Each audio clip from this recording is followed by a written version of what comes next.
जय हिंद साथियों। शुरुआत करते हैं 16 जनवरी 2025 के डेली करंट अफेयर्स एनालिसिस की। PhD chamber of commerce and industry का कहना है भारत जो है चौथी सबसे बड़ी अर्थव्यवस्था हो जाएगी विश्व की 2026 तक।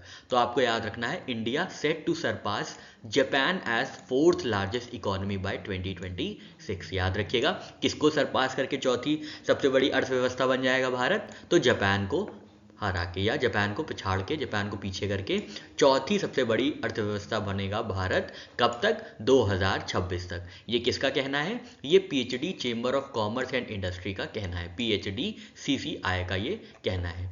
इनके अनुसार जीडीपी ग्रोथ कितनी होगी? 24-25 में जीडीपी ग्रोथ फोरकास्ट की गई है, प्रोजेक्ट की गई है 6.8% और 25-26 के लिए 7.7% जीडीपी प्रोजेक्टेड किया गया है। ठीक है, जीडीपी ग्रोथ प्रोजेक्ट की गई है। तो इनके अनुसार क्या होगा, भारत जो है जापान को 2026 में पीछे छोड़ के चौथी सबसे बड़ी इकोनॉमी, चौथी सबसे बड़ी विश्व की अर्थव्यवस्था बन जाएगा। तो ये बात आप याद रखिएगा। फिर पार्टनरशिप की बात करते हैं तो एनपीसीआई और मैग्नाटी ने पार्टनरशिप की है to boost UPI use in UAE. याद रखिएगा कि एनपीसीआई ने किसके साथ ये पार्टनरशिप की है, तो मैग्नाटी। मैग्नाटी क्या है? मैग्नाटी जो है यूएई की कंपनी है, यूएई की फिनटेक फर्म है जो कि क्या करेगी, बूस्ट करेगी यूपीआई पेमेंट्स। ठीक है, मोबाइल पेमेंट्स, ऑनलाइन पेमेंट्स, इससे बूस्ट होगा। किससे? मैग्नाटी की एमओयू से, जो कि साइन की गई है एनपीसीआई के साथ। तो एनपीसीआई इंटरनेशनल पेमेंट लिमिटेड और यूएई बेस्ड फिनटेक फर्म मैग्नाटी ने कोलैबोरेट किया है। किस चीज़ के लिए कोलैबोरेट किया है? तो यूपीआई के यूज़ को बूस्ट करने के लिए। ठीक है, यूपीआई के यूज़ को बूस्ट करने के लिए ये पार्टनरशिप हुई है।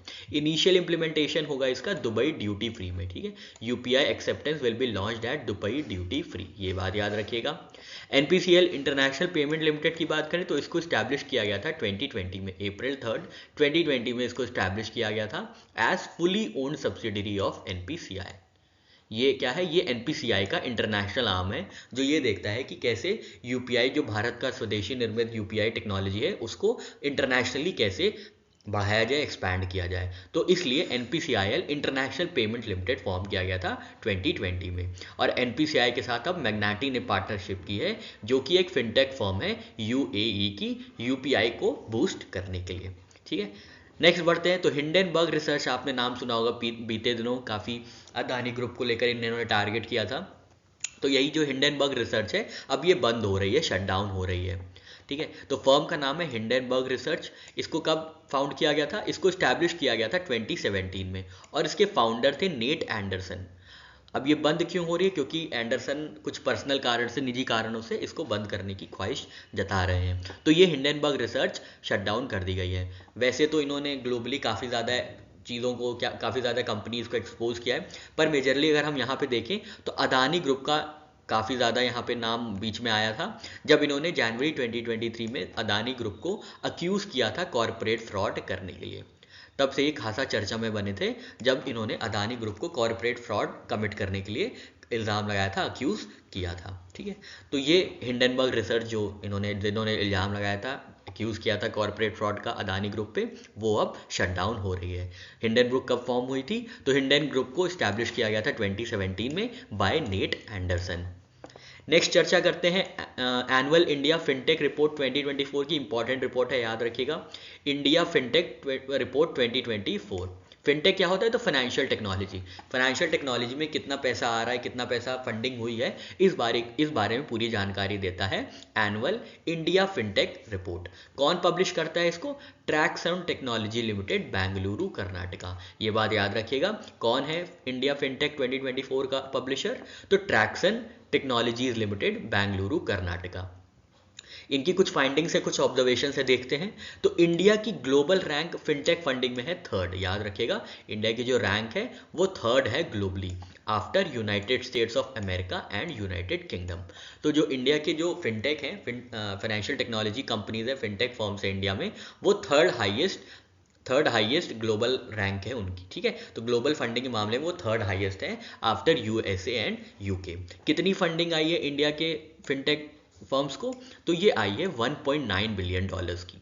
ये 2024 की बात हो रही है। $1.9 बिलियन की फंडिंग हुई है, जो कि है 33% decline compare to $2.8 billion in 2023। तो 2023 में जो फिनटेक फंडिंग हुई थी इंडिया में, इंडिया के जो फिनटेक फर्म्स हैं उनमें जो ग्लोबल फंडिंग हुई थी वो $2.8 बिलियन की थी। अब इस साल 2024 में ये घट के $1.9 बिलियन हो गई है, जो ऑलमोस्ट है 33% डिक्लाइन। ठीक है, तो ये बात आप याद रखिएगा। ग्लोबल रैंकिंग की बात करें तो यूएसए नंबर 1 पे है, टॉप पे है, सेकंड पे है यूनाइटेड किंगडम और थर्ड पे है बेंगलुरु। तो अभी हमने आपको बताया global rank in fintech funding में इंडिया थर्ड पे है।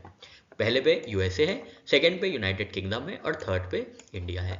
इंडिया में और बात करें, इंडिया में एकदम स्टेट्स की बात करें कि कहाँ पे टॉप फिनटेक हब्स हैं, तो सबसे ज़्यादा फिनटेक हब्स सबसे पहले तो बेंगलुरु में है, सेकंड मुंबई में है और फिर थर्ड दिल्ली में। तो ये भी आप याद रखिएगा। एंड इंडिया फिनटेक रिपोर्ट के बारे में जो भी यहाँ पे ऑब्जर्वेशन लिखे हुए हैं काफ़ी ज़्यादा इंपॉर्टेंट है और डायरेक्टली इनसे क्वेश्चन फ्रेम किया जा सकता है। स्टेट्स की बात करें तो ओडिशा गवर्नमेंट ने अनाउंस किया है 20,000 पेंशन फॉर इमरजेंसी डिटेनीज। क्या मतलब हुआ इसका?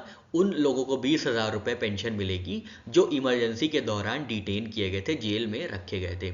इमरजेंसी कब लगाई गई थी? तो 1975 से 1977 के बीच 2 साल की ऑलमोस्ट इमरजेंसी लगाई गई थी इंदिरा गांधी सरकार द्वारा। ठीक है, तो ये जो उस समय इंदिरा गांधी सरकार द्वारा जो इमरजेंसी लगाई गई थी, उस समय के जो भी डिटेनीज रहे हैं, जो भी उस समय जेल गए थे, उनको क्या होगा? उनको उड़ीसा की सरकार 20,000 रुपये पेंशन देगी। तो ये बात आपको याद रखनी है। डायरेक्टली आपसे या तो ये पूछा जाएगा कि ओडिशा किस राज्य ने इमरजेंसी डिटेनीज को पेंशन देने का डिक्लेरेशन किया है, या ये पूछेगा ओडिशा गवर्नमेंट ने किन कैटेगरी के लोगों को 20,000 रुपये पेंशन देने की योजना बनाई है। तो कैटेगरी याद रखिएगा, कैटेगरी कौन से है? इमरजेंसी डिटेनीज जो है ये कैटेगरी है। कितना देना है? 20,000 रुपये देना है। किसने डिक्लेयर किया है? ओडिशा सरकार ने डिक्लेयर किया है। ठीक है, अब इससे ज़्यादा इसमें और कोई डायमेंशन नहीं है। तो देख लेते हैं जल्दी से। 20,000 monthly pension for individuals jailed during 1975 to 77 emergency period. ठीक है, तो ये बात आप याद रखिएगा। कब? 1975 से 1977 के बीच जो इमरजेंसी लगी थी, उसमें जो भी जेल डिटेनीज इमरजेंसी डिटेनीज रहे होंगे, जेल डिटेनीज रहे होंगे, उनको 20,000 रुपये महीना पेंशन दी जाएगी। कब से स्टार्ट होगी? तो 1 जनवरी 2025 से ये शुरू हो जाएगी। एलिजिबिलिटी कौन कौन सी है? Only surviving detainees from Odisha who were jail during MISA और रिलेटेड एक्ट्स ड्यूरिंग इमरजेंसी 1975-77। साथ ही साथ मेडिकल ट्रीटमेंट भी फ्री दिया जाएगा। अब कुछ एप्लीकेशन प्रोसेस होगा और ये अनाउंसमेंट हुआ था 13 जनवरी 2025 को by Odisha chief minister Mohan Charan Majhi. ठीक है, तो यहाँ पे ये बात हो गई। नेक्स्ट चर्चा करते हैं आंध्र प्रदेश की। तो आंध्र प्रदेश में इंडिया की पहली private semiconductor manufacturing facility establish की जाएगी। याद रखिएगा, इंडिया की पहली प्राइवेट सेमीकंडक्टर मैन्युफैक्चरिंग फैसिलिटी कहाँ पे आएगी? तो ये आंध्र प्रदेश में आएगी। इंडीचेप सेमीकंडक्टर्स ये private semiconductor manufacturing facility Andhra Pradesh में इस्टेब्लिश करेंगे। इंडीचेप का जो हेडक्वार्टर्स है वो नोएडा में है, ये भी आप याद रख सकते हैं, लिख लीजिएगा। ये लिखना भूल गया हम यहाँ पे, थोड़ा सा मिस आउट हो गया, ये जरूरी इन्फॉर्मेशन थी, तो ये बात याद रखिएगा। इंडीचिप का जो एक सेकेंड, यहाँ पे इंडीचिप का जो हेडक्वार्टर्स है वो नोएडा में है। ठीक है, याद रखिएगा नोएडा में है। ठीक है, ये बात याद रखिएगा, नोएडा में है।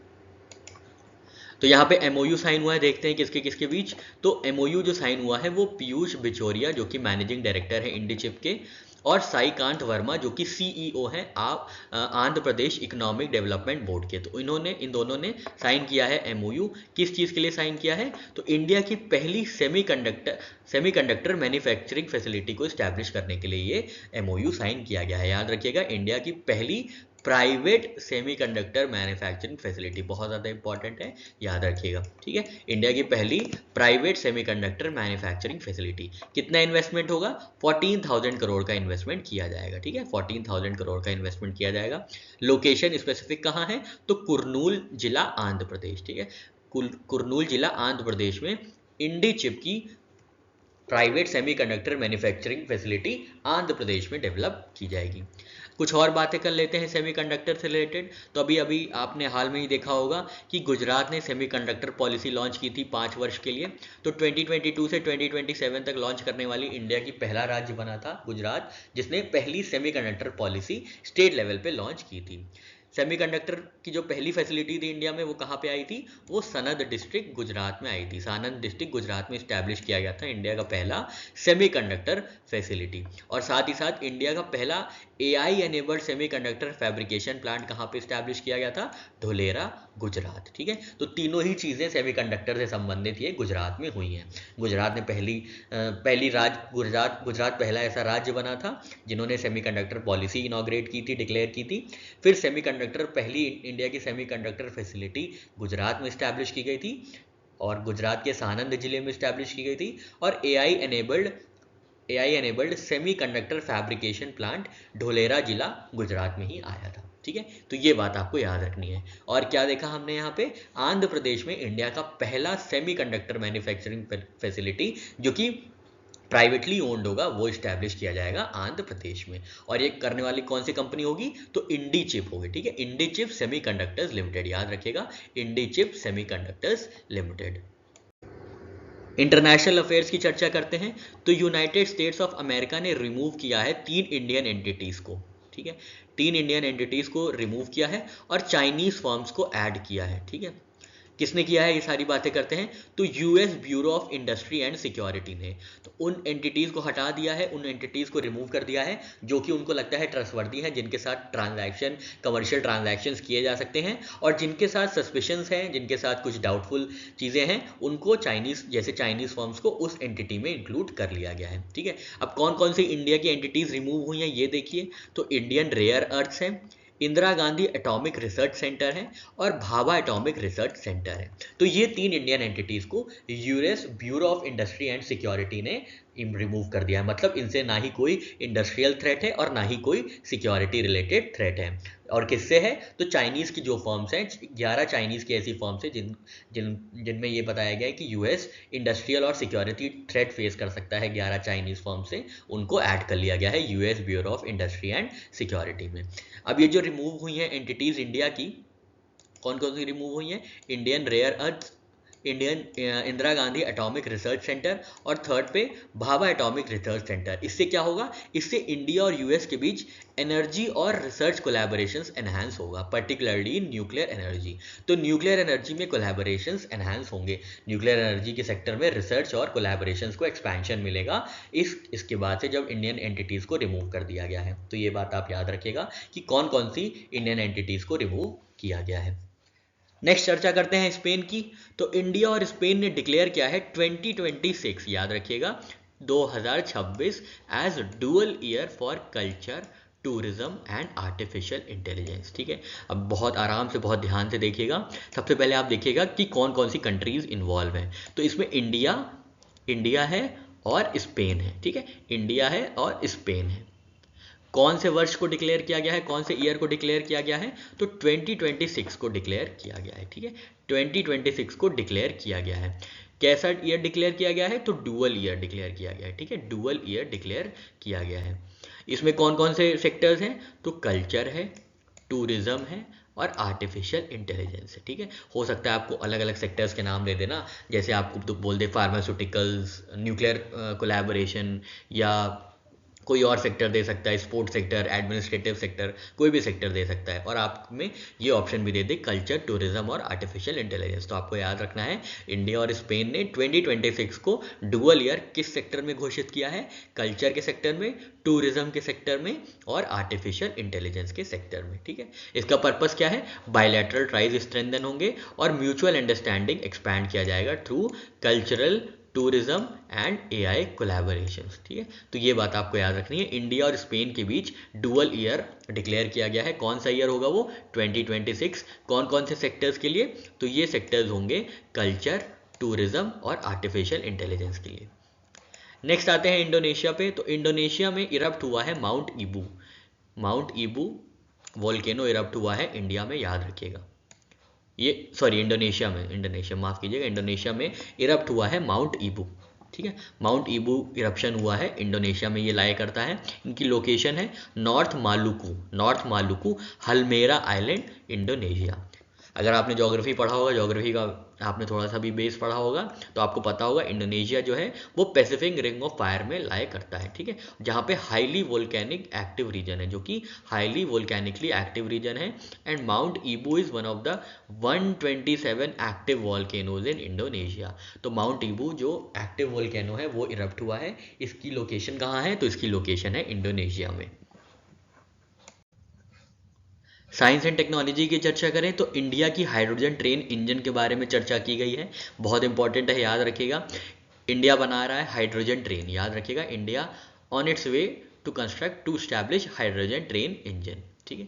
अ पावर बेंचमार्क, ये कहाँ पे घोषित किया गया था, 18वें प्रवासी भारतीय दिवस में, 18th प्रवासी भारतीय दिवस, जो कि ओडिशा में सेलिब्रेट किया जा रहा है, ओडिशा में ऑब्जर्व किया जा रहा है। वहाँ पे अश्विनी वैष्णव जी ने, जो कि रेलवे मिनिस्टर हैं, इन्होंने इंडिया के हाइड्रोजन ट्रेन इंजन के बारे में जानकारी दी, और ये बताया गया है कि ये डेवलप हुआ, इंडिया ने डेवलप किया है world's most powerful hydrogen fuel run train engine by Indian railways, ठीक है। तो याद रखिएगा, Indian hydrogen train engine establish किया गया है, डेवलप किया गया है as world's most powerful engine. अब वर्ल्ड्स मोस्ट पावरफुल इंजन है तो इसकी पावर देख लेते हैं। तो इंडिया के जो हाइड्रोजन ट्रेन इंजन है उसकी पावर है 1200 हॉर्स पावर, और जो कि हाईएस्ट है ग्लोबली, ठीक है।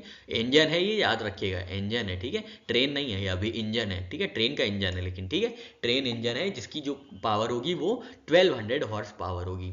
अभी तक दुनिया में ग्लोबल लेवल पे, वैश्विक स्तर पे जो भी इंजन डेवलप किए गए हैं उनकी जो क्षमता है वो 500 से 600 हॉर्स पावर तक की क्षमता रही है, पर इंडिया ने जो डेवलप किया है उसकी जो क्षमता है वो 1200 हॉर्स पावर है, हाईएस्ट ग्लोबली, याद रखिएगा।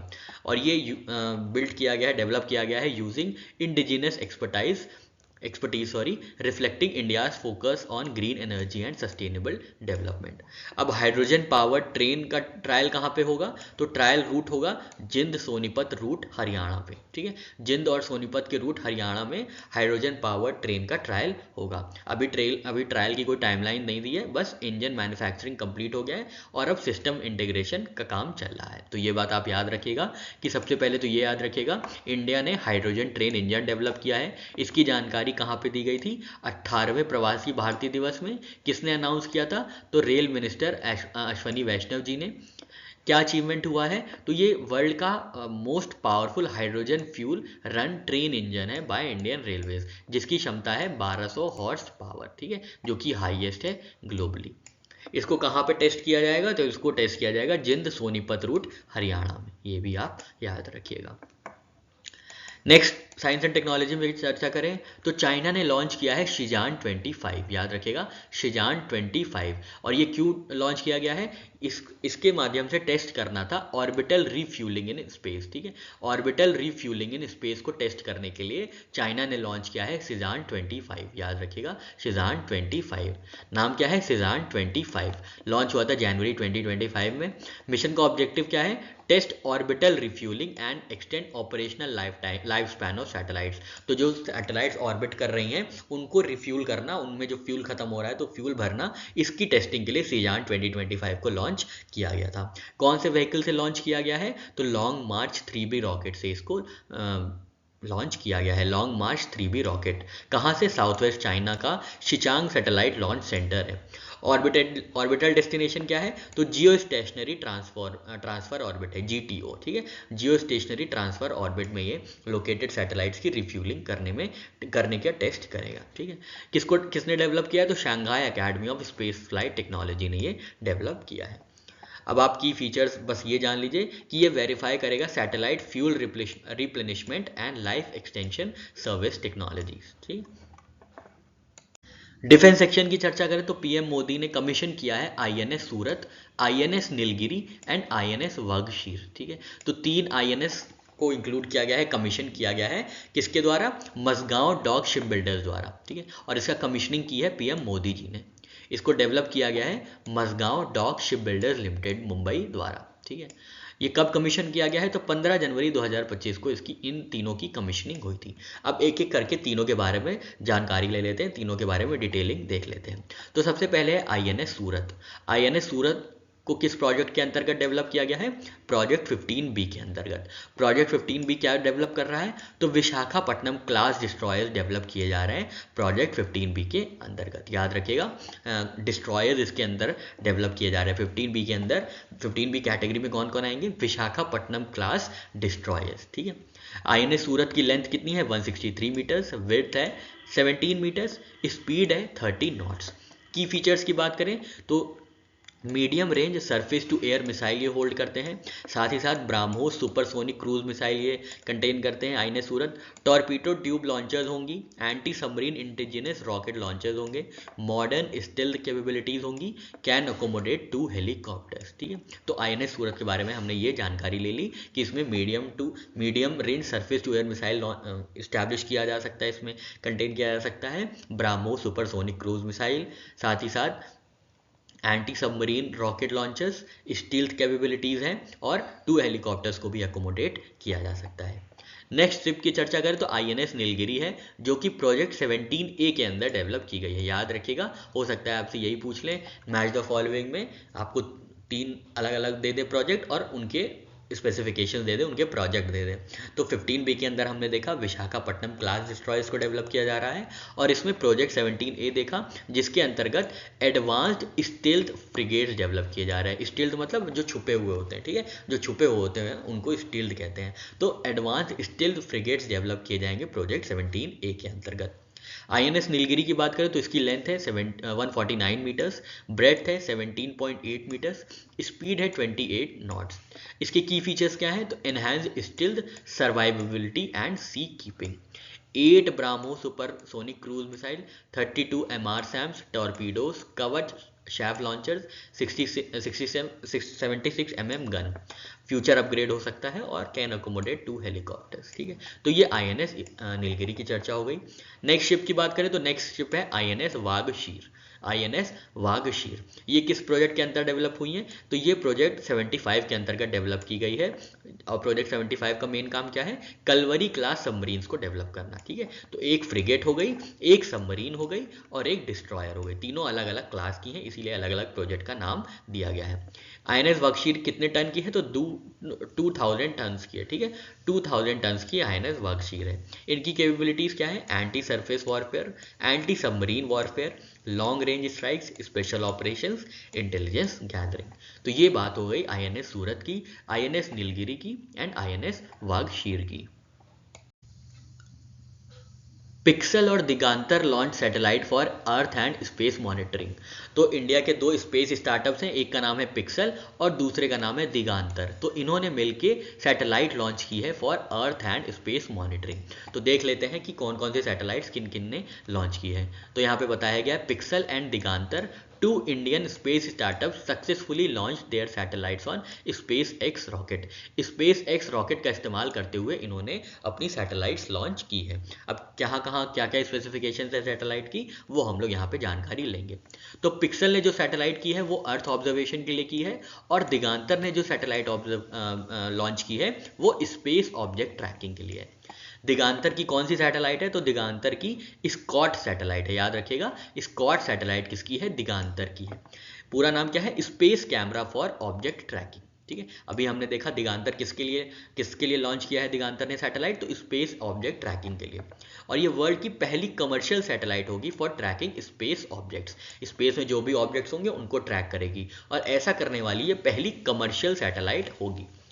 tracks space object as small as 5 centimetre इन लो अर्थ ऑर्बिट। तो लो अर्थ ऑर्बिट में जो 5 सेंटीमीटर तक के बीच ऑब्जेक्ट्स होंगे उनको भी ट्रैक करेगी दिगांतर की स्कॉट सैटेलाइट। आपसे डायरेक्टली ये पूछा जा सकता है कि स्कॉट सैटेलाइट क्या काम करेगी, तो ये क्या करेगी? ये स्पेस के ऑब्जेक्ट्स को ट्रैक करेगी। और किसने लॉन्च किया है इसको? तो दिगांतर ने लॉन्च किया है। दिगांतर क्या है? स्पेस स्टार्टअप है। दूसरा स्पेस स्टार्टअप जो है पिक्सल, इन्होंने hyper spectral imaging satellite launch की है। अभी हमने यहाँ पे देखा था पिक्सल ने किसके लिए लॉन्च किया था? अर्थ ऑब्जर्वेशन के लिए सैटेलाइट लॉन्च की थी। तो उसका नाम क्या है? Hyperspectral imaging satellite. ठीक है। कौन सी टाइप की सैटेलाइट है? Hyperspectral imaging satellite. ये पहली इंडियन प्राइवेट कंपनी है to deploy a constellation of hyperspectral imaging satellite. Satellite का नाम क्या है? Fire satellites. जैसे यहाँ पे स्कॉट सैटेलाइट नाम है, वैसे यहाँ पे पिक्सल की फायरफ्लाई सैटेलाइट्स हैं। इनकी जो रेजोल्यूशन है वो है 5 मीटर हाइपर स्पेक्ट्रल कैपेबिलिटी। क्या क्या मॉनिटर किया जाएगा? तो वेजिटेशन की health, water quality, atmospheric conditions and chemical compositions. तो काफ़ी ज़्यादा इंपॉर्टेंट है, याद रखिएगा। पिक्सल और दिगांतर ने अर्थ और स्पेस मॉनिटरिंग के लिए अलग अलग सैटेलाइट्स लॉन्च की हैं। कौन से रॉकेट से? तो स्पेस एक्स के रॉकेट से ये लॉन्च की गई है। दिगांतर की स्कॉट सैटेलाइट है और पिक्सल की फायरफ्लाई सैटेलाइट है। दिगांतर की स्कॉट सैटेलाइट स्पेस में रिलेटेड ऑब्जेक्ट को ट्रैक करेगी और पिक्सल की जो फायरफ्लाई सैटेलाइट्स हैं ये क्या करेंगी? ये अर्थ को ऑब्जर्व करेंगे, अर्थ की वेजिटेशन, अर्थ की water quality, atmospheric conditions etcetera etcetera.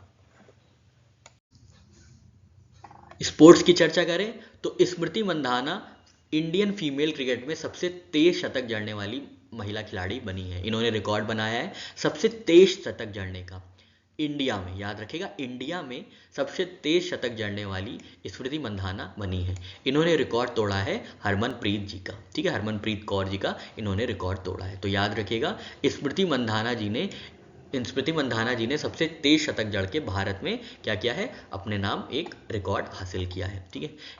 ये रिकॉर्ड इन्होंने किसके खिलाफ बनाया है? तो आयरलैंड के खिलाफ इन्होंने ये रिकॉर्ड बनाया है।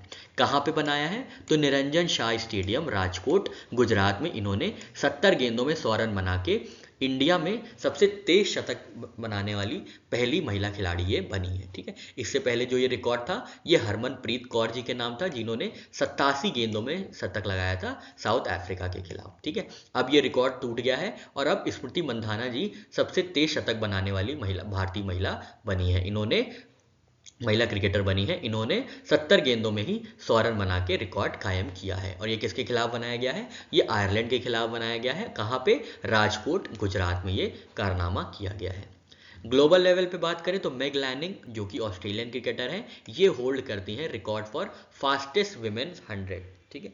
तो महिला क्रिकेट में मेग लैनिंग जी हैं जो कि होल्ड करती हैं, जिन्होंने रिकॉर्ड बनाया था सबसे तेज शतक लगाने का महिला क्रिकेट में, ठीक है। महिला क्रिकेट में सबसे तेज शतक लगाने वाली जो खिलाड़ी हैं वो है मेग लैनिंग, जो कि ऑस्ट्रेलिया से आती हैं। इन्होंने 2012 में ही 45 गेंदों में शतक लगा के एक रिकॉर्ड कायम किया था और ये इन्होंने न्यूजीलैंड के खिलाफ लगाया था, ठीक है। याद रखिएगा, न्यूजीलैंड के खिलाफ इन्होंने 2012 में 45 गेंदों में ही शतक लगा के रिकॉर्ड कायम कर लिया था।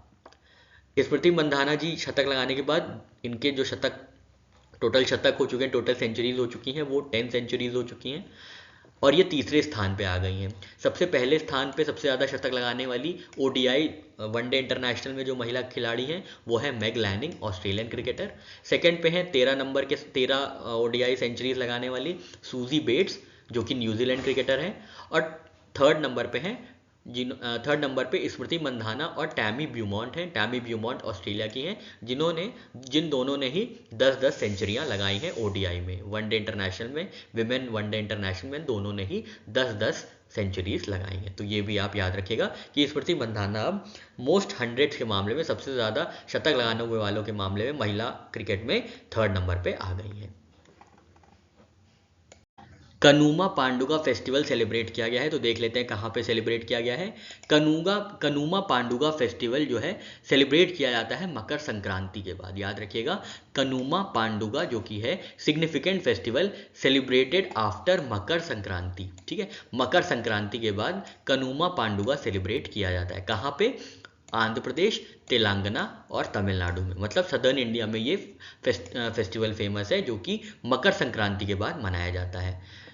ये कब इसका ओरिजिन किसके साथ शेयर किया जाता है? तो it shares its origin with Govardhan Puja, ठीक है। जो हमारे यहाँ गोवर्धन पूजा होती है नॉर्थ इंडिया में, उसी के तरीके से कानुमा पांडुगा भी ऑब्जर्व किया जाता है, honouring lord Krishna intervention to protect villagers and cattle from a flood, ठीक है। तो याद रखिएगा, कृष्ण जी जब बचाने आए थे गाँव को बाढ़ से, उसी दिन गोवर्धन पूजा होती है, तो उसी के तरीके से कानुमा पांडुगा को भी सेलिब्रेट किया जाता है, ठीक है। और ये कहाँ पे सेलिब्रेट किया जाता है? तो ये सेलिब्रेट किया जाता है सदर्न इंडिया में, मोस्टली आंध्र प्रदेश, तेलंगाना और तमिलनाडु में मकर संक्रांति के जस्ट बाद। नवी मुंबई में इस्कॉन का टेम्पल इनॉग्रेट किया गया है पीएम मोदी जी द्वारा। तो याद रखिएगा, इस्कॉन टेम्पल कहाँ पे इनॉग्रेट किया गया है मोदी जी द्वारा? तो पीएम मोदी ने इनॉग्रेट किया है इस्कॉन टेम्पल नवी मुंबई में ये टेम्पल इनॉग्रेट किया गया है। और ये एशिया का सेकेंड लार्जेस्ट इस्कॉन टेम्पल है, याद रखिएगा, एशिया का सेकेंड लार्जेस्ट इस्कॉन टेम्पल नई मुंबई में इनॉग्रेट किया गया है, जिसका इनॉग्रेशन किया गया था, अनावरण किया गया था पीएम मोदी जी द्वारा। और इसका नाम क्या है, टेम्पल का नाम क्या है, श्री श्री राधा मदन मोहन जी टेम्पल। ठीक है, याद रखिएगा, श्री श्री राधा मदन मोहन जी टेम्पल। इसकी लोकेशन है खारघर नवी मुंबई, खारघर नवी मुंबई में इसका अनावरण किया गया था।